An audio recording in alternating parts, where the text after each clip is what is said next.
그 아무래도 이제 은성이랑 은희는 이제 공사님께서 다른 교회에서 사역하심에 따라 다른 교회로 이제 가게 되고, 그 다음에 아직 오지 않았지만 가은이와 그 다음에 미정이와 뭐 경민이는 이제 20살이 되어 청년부에 올라가고 네, 그러다 보니까 뜻하지 않게 이제 고별 설교가 되었습니다. 네, 다른 의미의 어떤 고별 설교가 좀 된 것 같습니다. 마지막이다 보니까 어떤 말씀을 좀 전하면 좋을지 계속 고민하고 하면서 기도하면 준비하는데, 오늘의 본문을 통해 성령께서 뭔가 좀 참 많은 감동을 주셔서 오늘의 본문으로 좀 말씀을 전하고자 합니다. 여러분, 골로새서는 바울이 감옥에 갇혔을 때, 로마 감옥에 갇혔을 때 한 번도 만나보지 못한 그 골로새 교인들에게 쓴 편지입니다. 어떻게 바울이 한 번도 만나보지 못한 그 골로새 교인들에게 이 편지를 할 수 있었냐면은, 골로새 교회를 세운 에바브라라는 지도자가 있었어요. 그 에바브라라는 그 지도자와 바울이 아는 사이였기 때문에 바울이 골로새 교인들에게 한 번도 만나보지 않았음에도 편지를 보낸 겁니다. 에바브라가 이 로마의 수감 중인 바울에게 방문해서 골로새 교인들에 대해 이야기하며 그들이 잘 지내고 있기는 하지만, 한편으로는 잘못된 신앙들이 조금씩 들어와서 조금 이상한 신앙관을 이루고 있다는 것을 알게 되었어요. 그래서 바울은 바른 복음, 우리 신앙의 반석이 예수 그리스도이심을, 십자가의 은혜임을, 그리고 예수 그리스도 안에서 신앙의 성숙이 어떻게 바르게 성장할 수 있는지를 알려주기 위해 이 골로새서를 기록한 겁니다. 그런 편지 가운데 오늘의 본문은 사도 바울이 골로새 교인들을 위해 자신이 어떻게 기도하고 있는지를, 기도의 내용에 대해 이야기를 하고 있는 본문입니다. 여러분, 그런데 바울은 골로새 교인들이 에바브라의 그 사역을 통해서 회심했다는 소식을 처음 들었던 그때부터 이미 꼬박꼬박 기도하고 있었어요. 우리가 보통 누군가를 위해 기도한다 할 때 우리 특징이 있죠. 기도하겠습니다 하면서 휙 지나가 버리는. 그런데 바울은 에바브라가 이 골로새에 교회를 세워서 그곳에 있는 사람들이 회심했다는 그 소식을 들은 때부터 꾸준히 기도하고 있었어요. 그러면 바울이 이 골로새 교인들에게 어떤 기도를 했을까요? 뭔가 좀 오늘날로 좀 제가 생각을 해봤는데, 오늘날로 좀 제가 따지고 보면은 어떻게 보면 그 골로새 교회가 개척교회인 것 같잖아요, 그죠? 그러니까 저 같으면 좀 이렇게 기도할 것 같아요. 주님, 골로새 교회가 뭐 100명, 200명, 300명, 5,000명으로 막 부흥되게 하소서. 주님, 교회가 안정적으로 운영될 수 있도록 그 주님의 성도들에게 물질적인 복을 더하소서. 아니면 뭐 골로새 교회 목회자인 에바브라에게 성령의 능력을 더하소서, 뭐 이런 기도를 저는 할 것 같다고 좀 생각이 됐습니다. 그런데 바울은 이런 것을 놓고 기도하지 않았습니다. 바울이 기도한 내용을 여러분 단 하나의 키워드로 제가 이야기하자면은, 바울이 기도한 내용은, 그것은 바로 순종입니다. 오늘의 설교 제목인 순종이에요. 본문의 순종이라는 단어가 단 한 번도 등장하지 않아요. 그럼에도 불구하고 왜 바울이 기도한 내용의 전체적인 키워드가 순종이냐면은, 9절 하반절을 보시면은 뭐라고 기록되면, 너희로 하여금 모든 신령한 지혜와 그리고 총명이 하나님의 뜻을 아는 것을 채우게 하시고 라고 기록이 되어 있습니다. 발견하셨죠? 그 기록이 되어 있습니다. 자세한 설명을 건너뛰고 이 구절이 이야기하는 바가 무엇이냐면, 모든 신령한 지혜와 지혜의 원천이신, 그 총명의 원천이신 성령께서 골로새 교인들에게 하나님의 뜻을 깨닫게 해달라는 바울의 간구인 거예요. 하나님, 우리 사랑하는 중고등부 학생들에게 성령께서 친히 알려주셔서 하나님의 뜻을 알게 하소서, 뭐 이런 기도 제목인 거예요. 쉽게 이야기하면은. 그리고 그 간구 뒤에 이어지는 내용이 무엇이냐면 행함에 대한 내용입니다. 행함. 10절에 합당하게 행하고 범사의 주를 기쁘시게 하고 모든 선한 일에 열매를 맺는 것은 무엇이라고요? 따지고 보면 행함이에요. 행함이 없이 합당하게 뭔가를 할 수 있습니까? 없습니다. 주를 기쁘시게 하는데 가만히, 물론 우리의 존재 자체로 기쁘시게 하지만 우리의 순종을 통해서 더욱더 기뻐하십니다. 또한 모든 선한 일에 열매를 맺는 그 성품들, 행함에서 나옵니다. 그런데 이 행함을 통해 여러분, 바울이 무엇이 자라난다 이야기를 하냐면은, 이 행함을 통해서 하나님을 아는 지식이 자라난다 라고 지금 이야기를 하고 있습니다.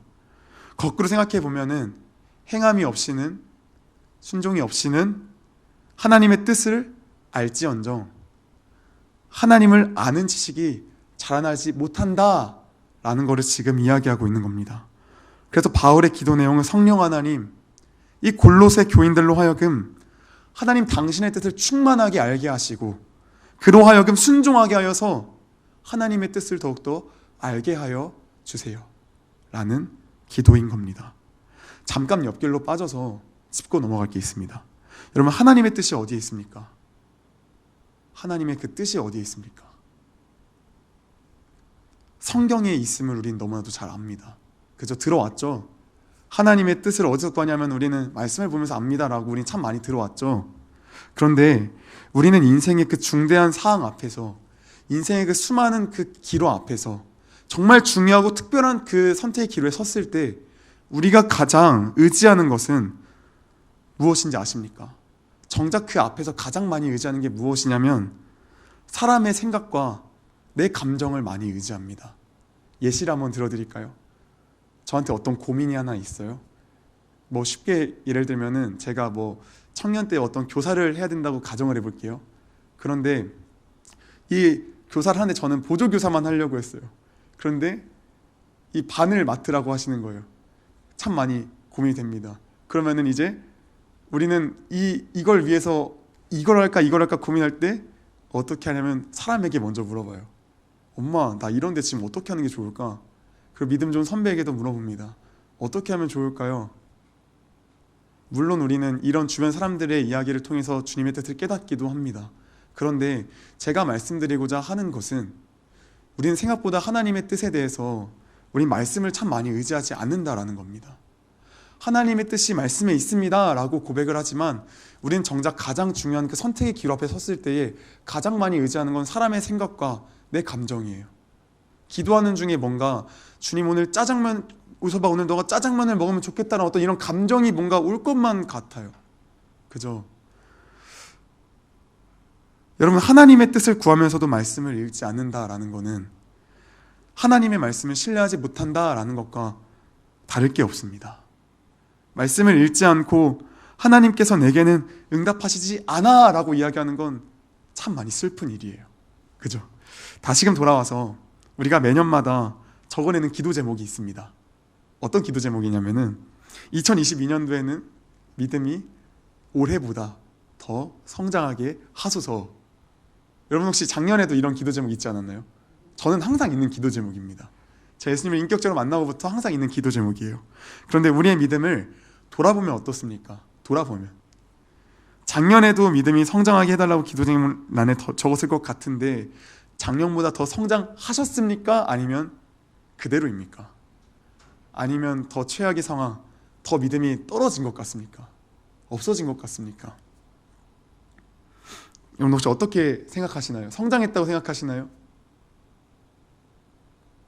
성장했다면 할렐루야죠. 정말 할렐루야죠. 우리의 믿음이 조금이라도 성장한 것 같다면 올해의 삶에 작년보단 더 많이 하나님의 말씀에 순종했을 겁니다. 그런데 반면에 그 하나님의 믿음, 뭔가 내가 어떤 그 믿음이 이 성장이 없는 것 같다면 아마 우리는 하나님의 말씀에 보다 덜 순종했을 가능성이 큽니다. 그리스도인에게 순종이라는 것은 여러분 너무나도 중요한 사안입니다. 그죠? 믿음이 성장하기 위해서는 무조건적으로 순종이 따라와야 합니다.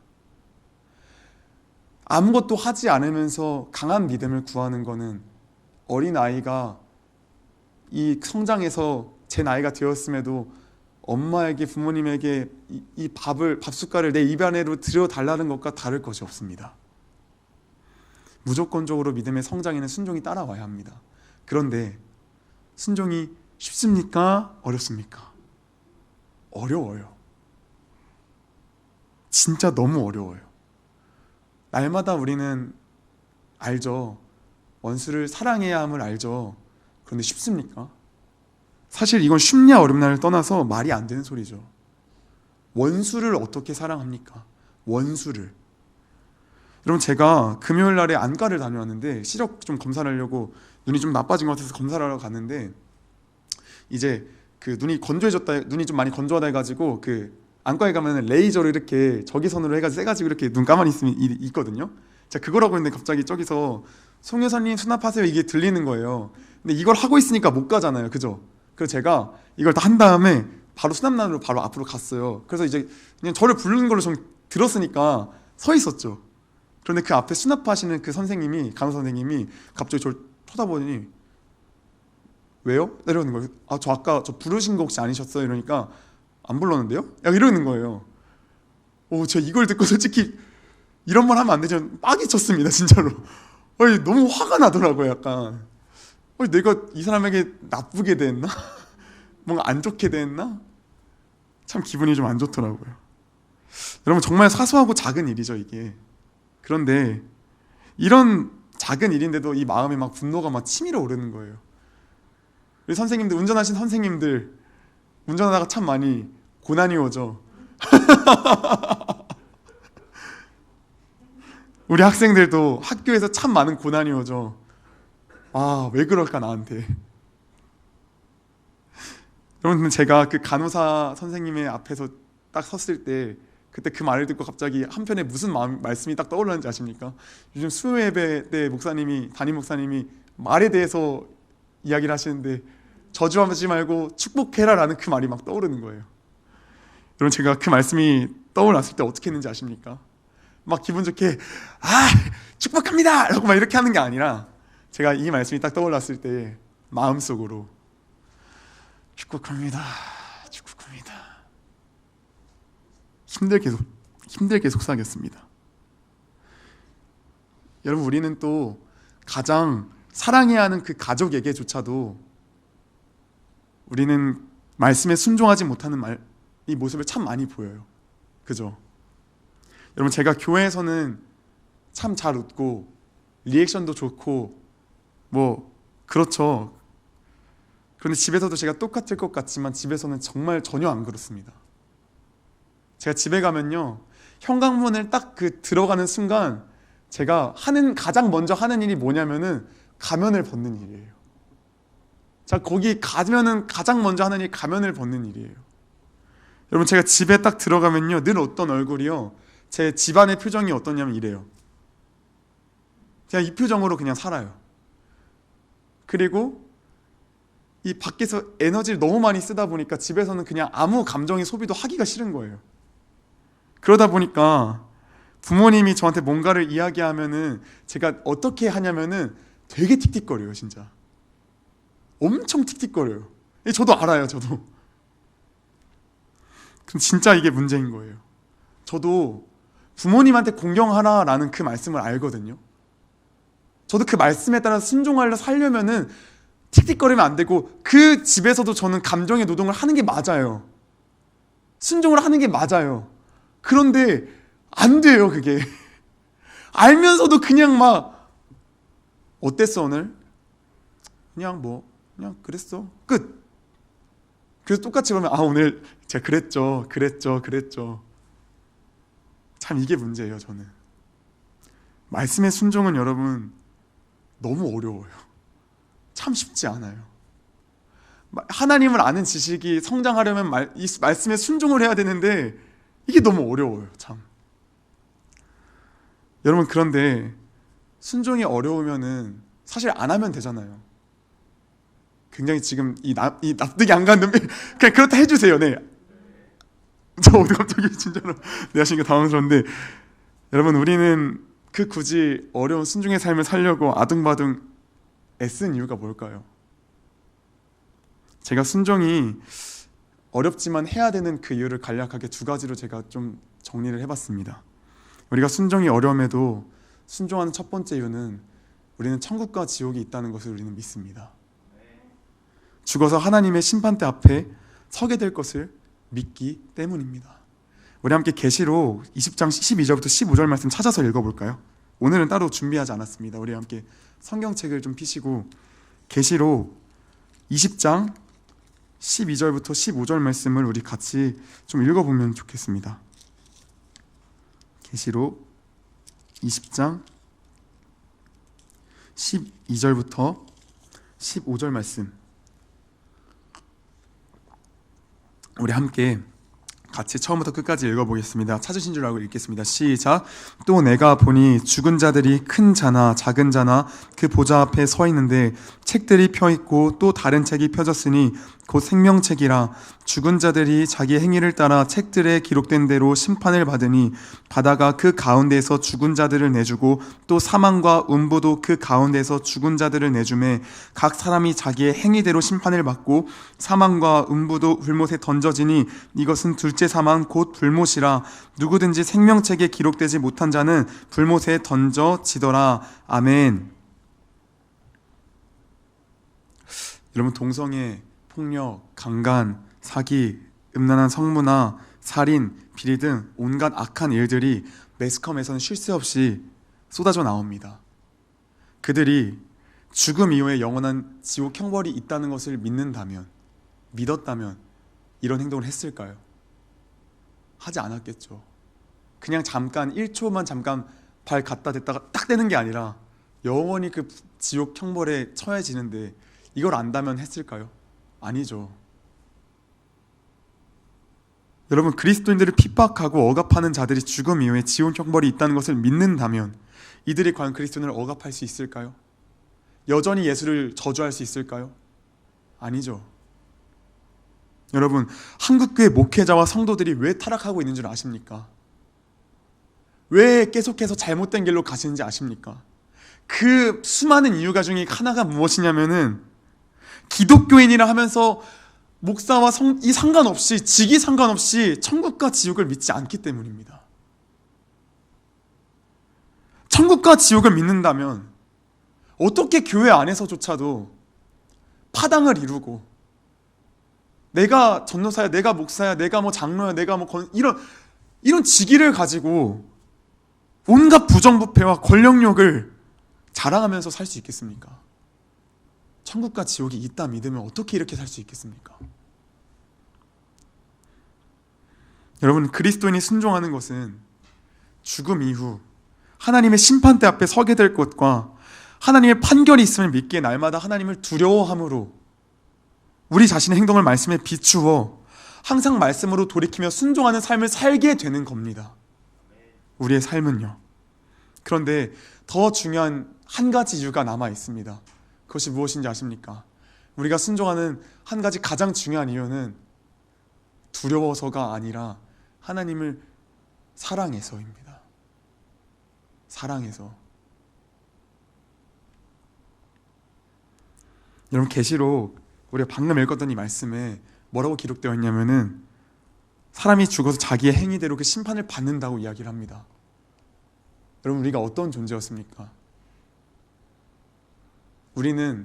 우리의 행위는 처음부터 끝까지 원래 어떤 자였냐면 다 나밖에 없어요.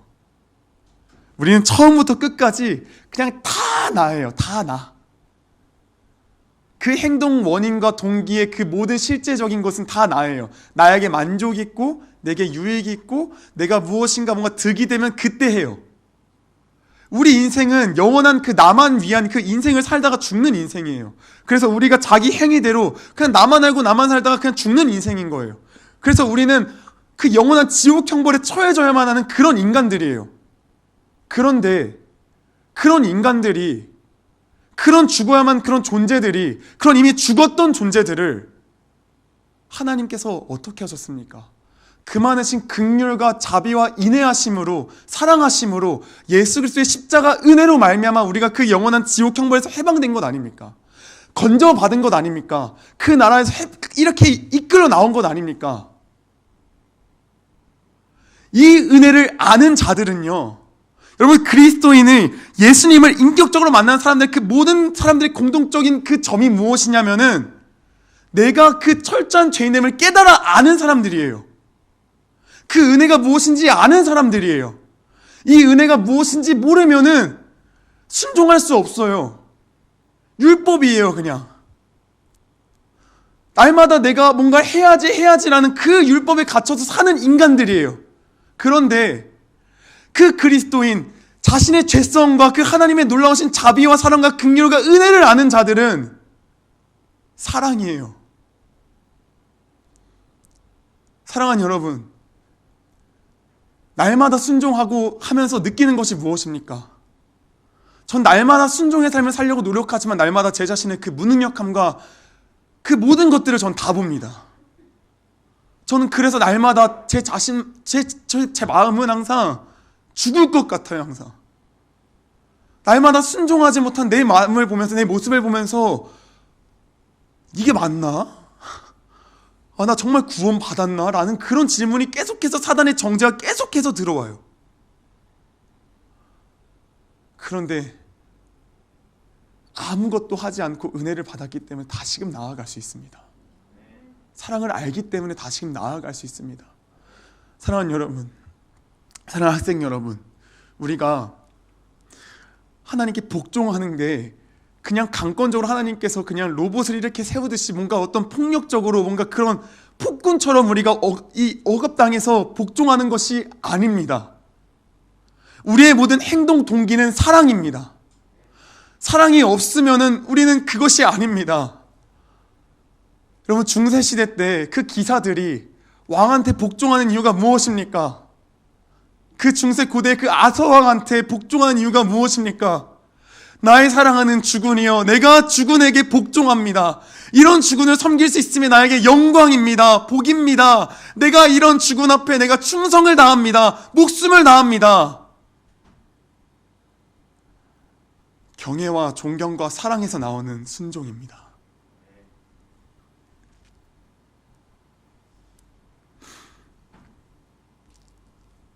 여러분, 순종하고 계십니까?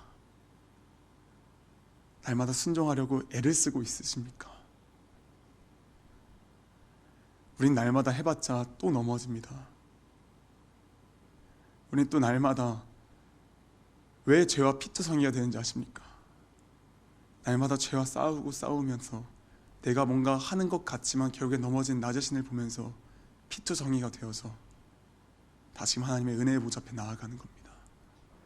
우리의 몸은 거룩한 산 제사, 산 예물, 흠없는 예물로 우리를 인도해 가십니다. 오늘 말씀을 다시금 보시면요, 여러분,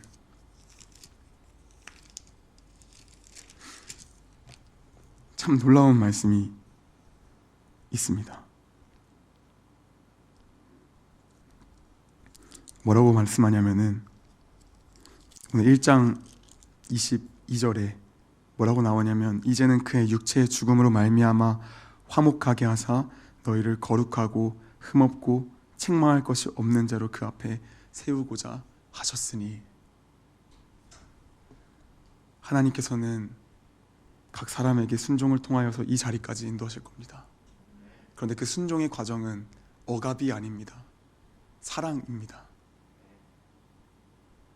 날마다 순종을 통해서 무너져서 다시금 하나님께 나아가서 그 하나님의 사랑과 자비와 은혜를 깨닫고 다시금 날마다 하나님의 그 아는 지식이 풍성해지면서 나아가는 그 인생, 얼마나 존귀합니까? 얼마나 멋있습니까? 사랑하는 학생 여러분, 지금은 은희만 있지만 참 우리 학생들에게 제가 전해주고 싶었던 말씀은 그거였습니다. 앞으로도 자주 볼 것 같은 예상이 들지만 참 부족한 전도사가 원하는 것은 날마다 작은 순종하심으로 조금씩 믿음이 조금씩 성장해 가서 우리가 그 천국에 이르는 것은 똑같지만 그 예수를 위해 살아가는 그 헌신된 모양은 다 다르잖아요. 그 길을 정말 애쓰고 살아가시면서 정말 하나님께 정말 쓰임받는 그 인생으로 살아가시면서 결국에는 우리가 함께 천국에서 만나기를 간절히 소원합니다. 그 길의 키워드는 순종입니다. 은혜가 있고 순종이 있습니다. 하나만 극대화되면 잘못된 신앙관입니다. 같이 가야 합니다. 은혜가 있어서 순종이 있습니다. 이것을 기억하시면 좀 좋겠습니다.